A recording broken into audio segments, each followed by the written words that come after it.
सभी को नमस्कार, राधे राधे, जय श्री कृष्ण। मैं सरिता अपने YouTube चैनल ज्ञान ज्योति स्टडी क्लासेस में आप सभी का हार्दिक स्वागत करती हूँ। आप सभी को मैं हिंदी पढ़ा रही हूँ।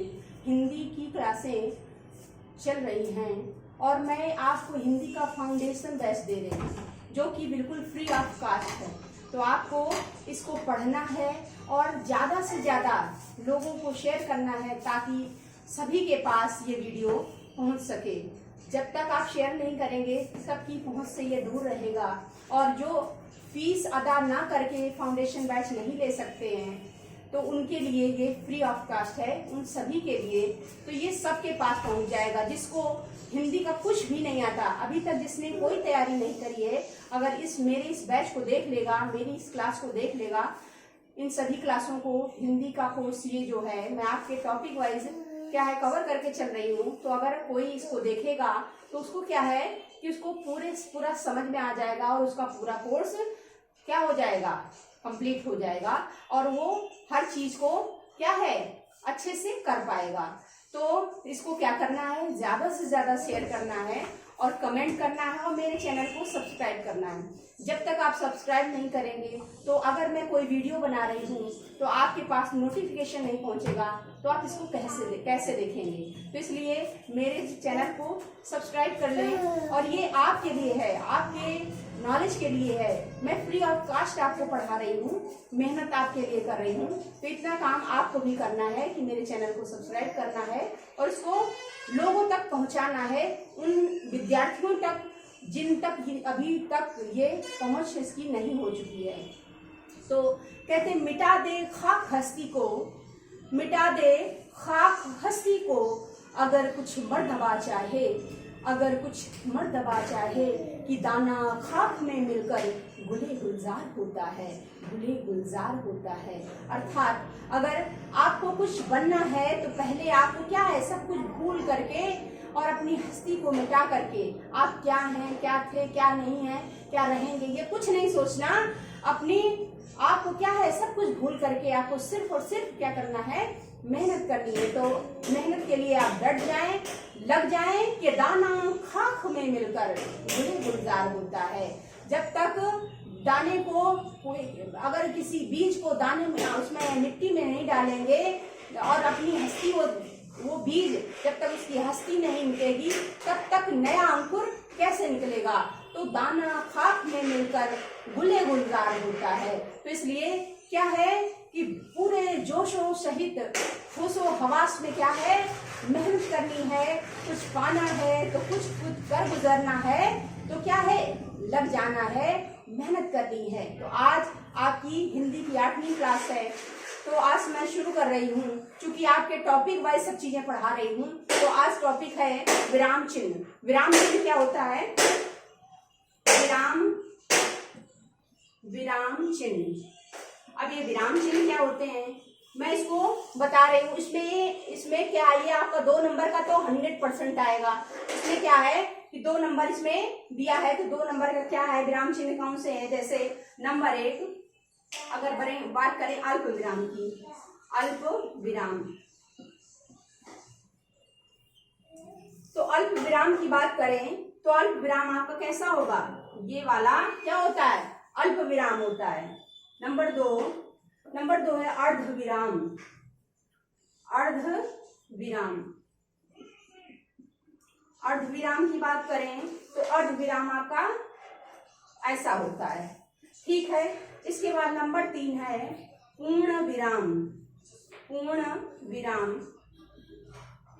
पूर्ण विराम की बात करें तो ये क्या है, पूर्ण विराम है। इसके बाद चौथा है प्रश्नवाचक चिन्ह, प्रश्नवाचक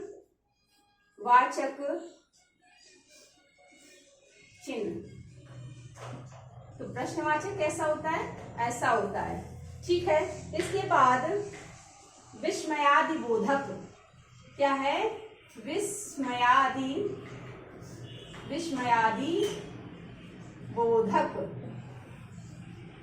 तो विस्मयादि बोधक कैसा होता है, ऐसा, ठीक है। ये 5 होगा। इसके बाद छठे की बात करें तो विस्मयादिबोधक के बाद इकहरा इकहरा इकहरा अवतरण चिन्ह, अवतरण, इकहरा अवतरण चिन्ह। ये कैसा होता है आपका? ये क्या है? ये आपका ऐसा होता है। ठीक है। इसके बाद सातवें की बात करें, दोहरा अवतरण चिन्ह, दोहरा अवतरण, दोहरा अवतरण चिन्ह। ठीक है, तो दोहरा ऐसे होगा। ठीक है, दोहरा अवतरण चिन्ह। इसके बाद निर्देशक चिन्ह, इसको मिटा देती हूँ।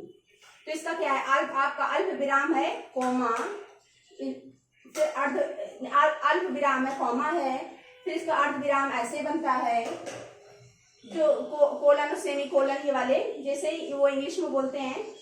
तो इसके फुल स्टॉप जैसे पूर्ण विराम है, क्वेश्चन मार्क है, तो ये क्या है? क्वेश्चन मार्क आपका क्या है? अल्प विराम। आपका अल्प विराम ऐसे बनेगा, आपका अर्ध विराम ऐसे बनेगा, आपका पूर्ण विराम ऐसे बनेगा, प्रश्नवाचक चिन्ह ऐसे बनेगा, और इकहरा अवतरण चिन्ह ऐसे बनेगा, दोहरा ऐसे बनेगा। ठीक है। इसके बाद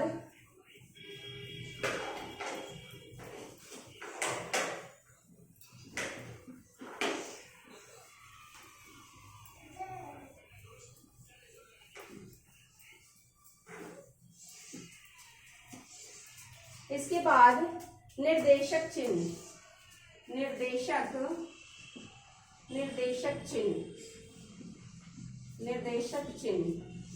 निर्देशक चिन्ह क्या होता है? निर्देशक चिन्ह होता है ऐसे, यानी ऐसा।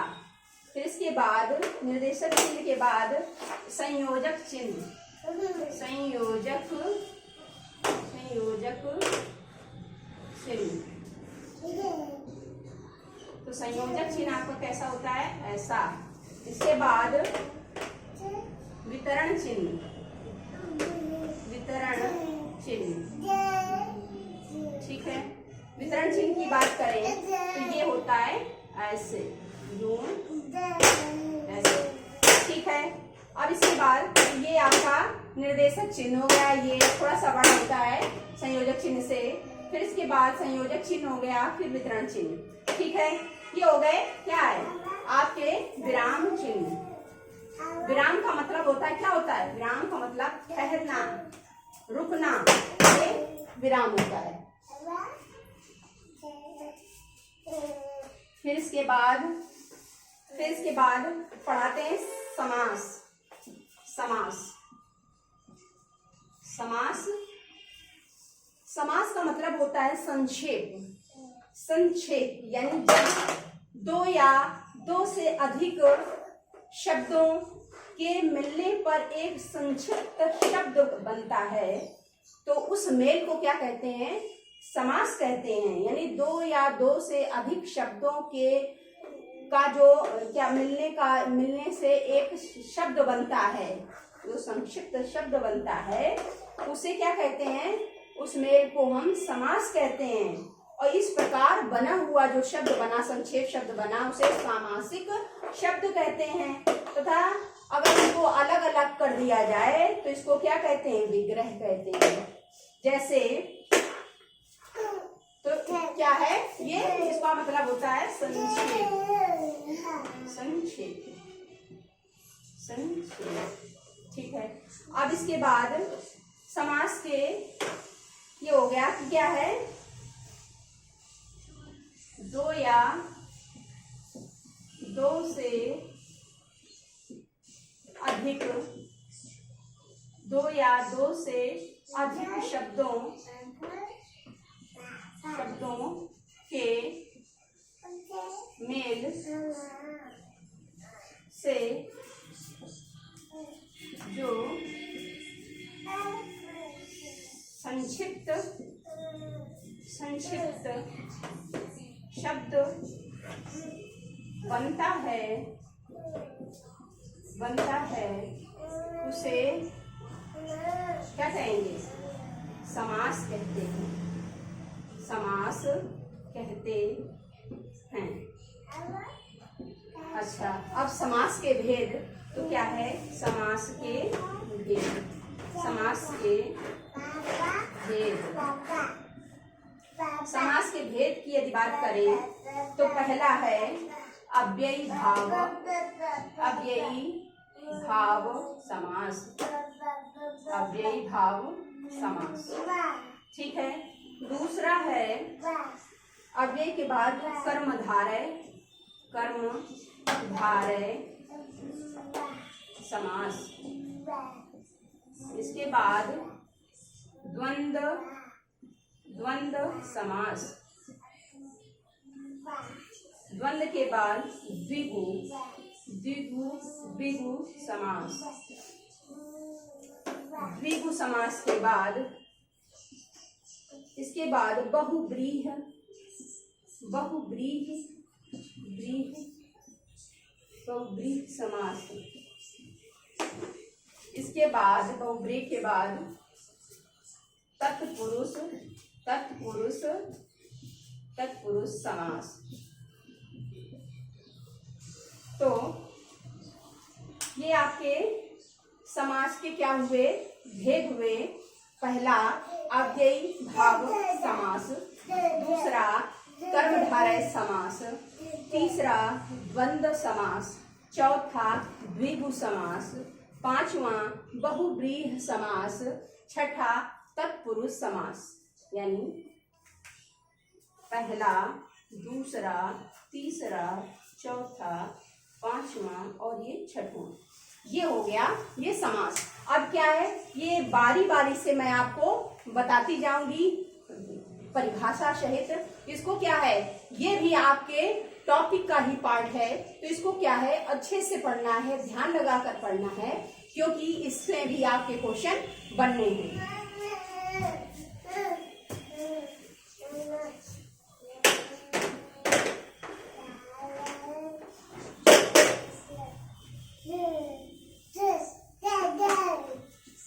तो अव्ययी पहला है अव्ययी, अव्ययी भाव समास, अव्ययी भाव समास। अव्ययी भाव समास की बात करें तो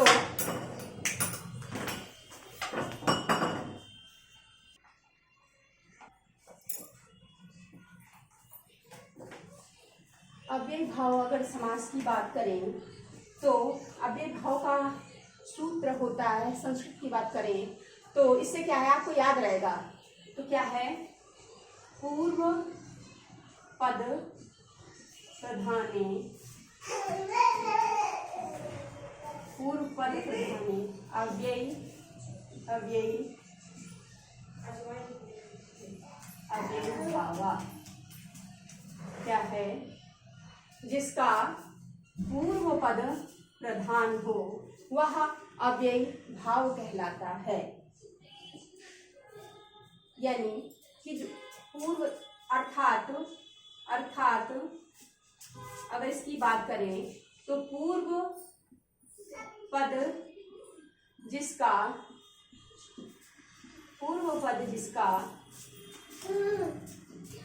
प्रधान होता है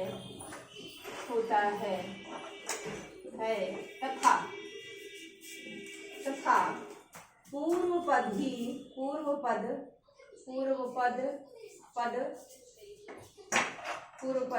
पूर्व प्रधान होने के साथ साथ प्रधान होने के साथ क्या होता है, अव्यय होता है, अव्यय होता है वह अव्ययी भाव समास कहलाता है, समास कहलाता है। अर्थात पूर्व पद प्रधाने अव्ययी भावा, जिसका कि पूर्व पद प्रधान हो और पूर्व पद में ही क्या हो, अव्यय लगा हो, उसे क्या कहेंगे, अव्ययी भाव समास कहेंगे।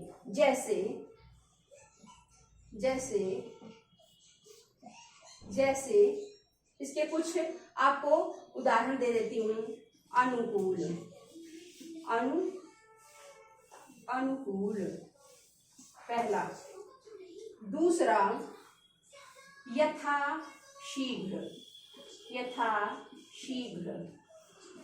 यथाशक्ति, यथाशक्ति। ये क्या है? ये आपके अव्यय हैं, अनुअव्यय है, यथाअव्यय, इस तरह से यथाशक्ति। प्रतिकूल, प्रतिकूल।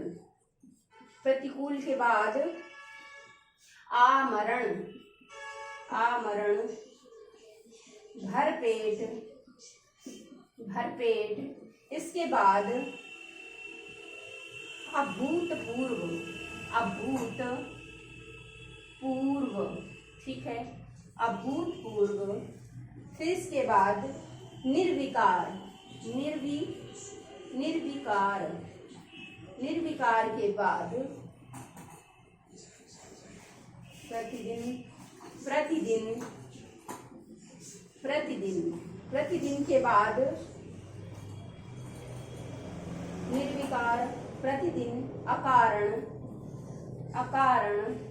आपाद मस्तक, आपाद, पाद क्या है? मस्तक, आपाद मस्तक। यानी इसके ये उदाहरण हैं।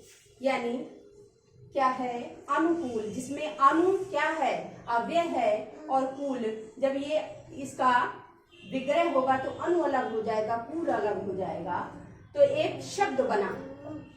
और जो दोनों क्या है?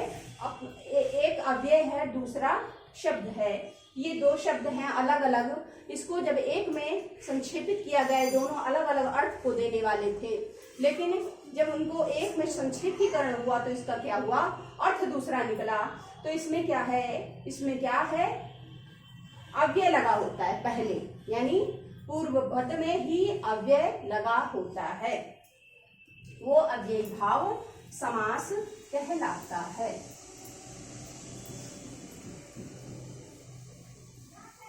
इसके बाद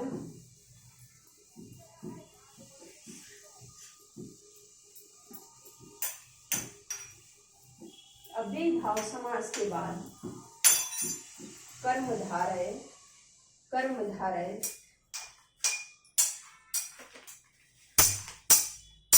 क्या है? दूसरा है कर्मधारय, कर्मधारय, कर्मधारय समास। कर्मधारय समास, कर्मधारय समास की बात करें तो इसका जो सूत्र है संस्कृत में, उसे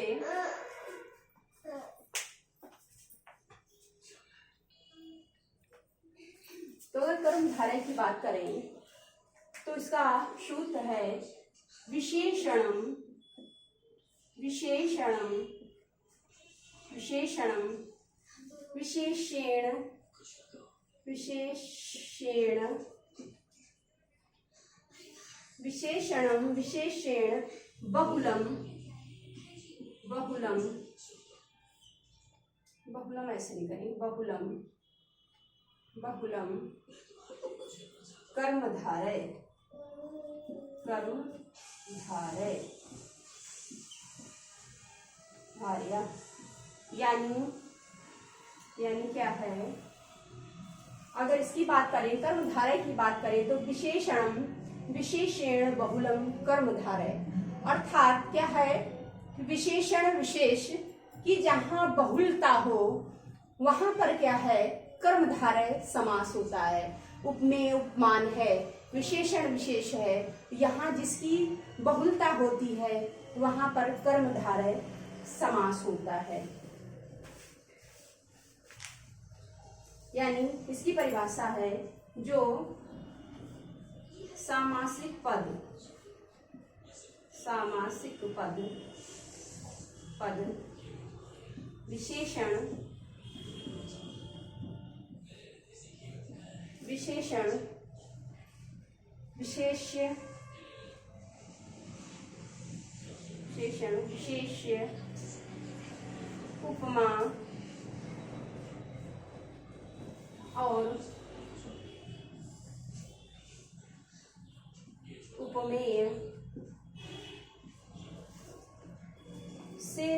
मिलकर बनते हैं, से मिलकर बनते हैं कर्मधारय समास कहलाते हैं।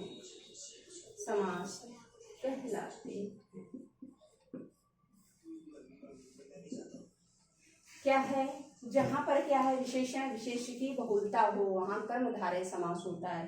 अर्थात जो सामासिक पद विशेषण विशेष्य उपमा और उपमेय से मिलकर बनते हैं वह कर्मधारय समास कहलाता है।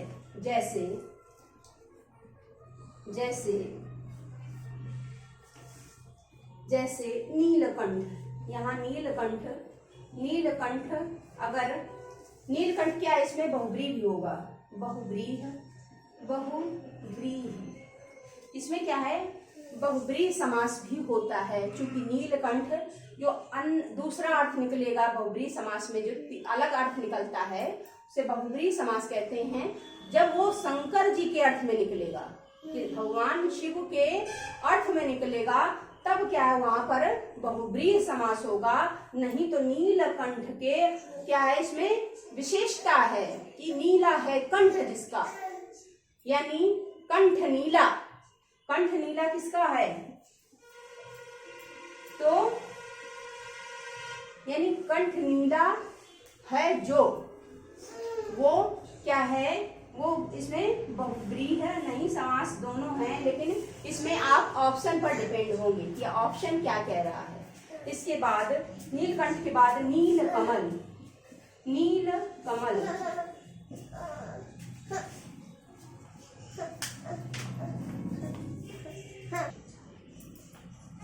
तो नीलकमल क्या है, कमल की विशेषता बतला रहा है कि वो कैसे कलर का है, वो नीले कलर का है, तो नीलकमल।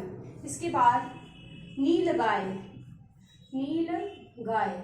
यानी गाय कैसी है, नीली है। पीतांबर यहाँ भी क्या है, वही बात आई, पीला है कपड़ा जो, तो उसमें क्या है कर्मधारय होगा, और पीतांबर धारी हैं जो, अर्थात श्री कृष्ण, तो वहां क्या है बहुब्रीहि समास होगा। ये आपको ध्यान देना होगा क्या, कि ऑप्शन कैसा है, विकल्प पर ध्यान देना होगा। तो पीतांबर के बाद महात्मा के बाद अधपका। ये विशेषता है कि आधा पका हुआ है, अधपका के बाद काली मिर्च कैसी है, काली है, काली मिर्च, तो ये क्या है, ये विशेषता है उसकी, है काली मिर्च के बाद अगर बात करें,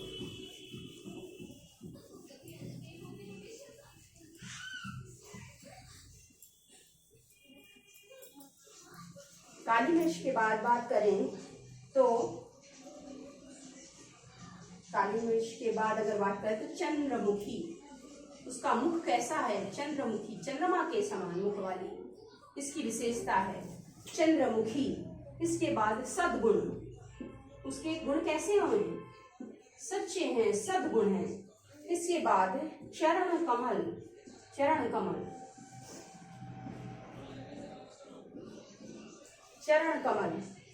इसके बाद विद्या रत्न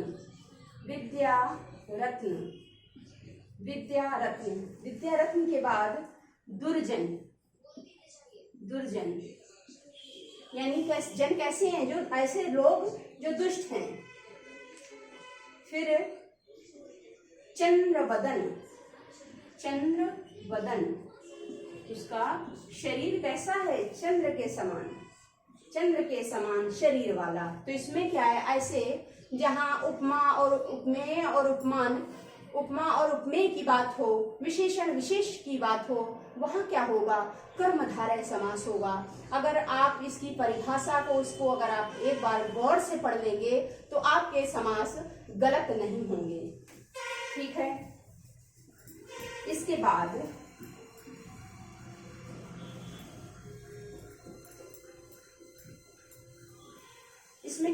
ट्रिक लगाने की आवश्यकता नहीं है कि फलानी ट्रिक लगे, ये ट्रिक लगे, वो ट्रिक लगे, और क्या है आप ट्रिक की तरफ भागें, तो ट्रिक की तरफ भागने की आवश्यकता नहीं है। आपको क्या है, परिभाषा को पकड़ कर रखने की आवश्यकता है। तो अब क्या है तीसरा, द्वंद्व समास। द्वंद्व समास। द्वंद्व समास, तो इसका सूत्र है चा अर्थे द्वंद्वा। क्या है, चा अर्थे द्वंद्व, यानी चा के अर्थ में द्वंद्व समास होता है। चा मतलब और, यानी कि और के अर्थ में क्या है, द्वंद्व समास होता है। इसमें क्या है, अगर परिभाषा की बात करें तो जिस समास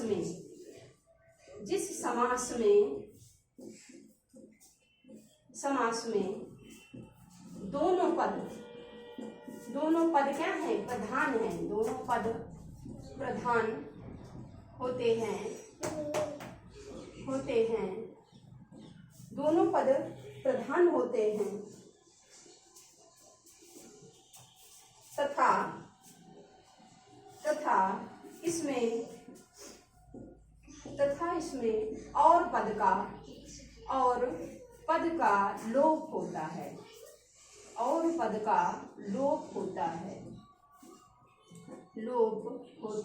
है, अगर आप इस चीज को पकड़ लेंगे कि चा अर्थे द्वंद्वा, तो इससे ही आपका क्वेश्चन क्या होगा, गलत नहीं होगा। तो इसमें क्या है, जिस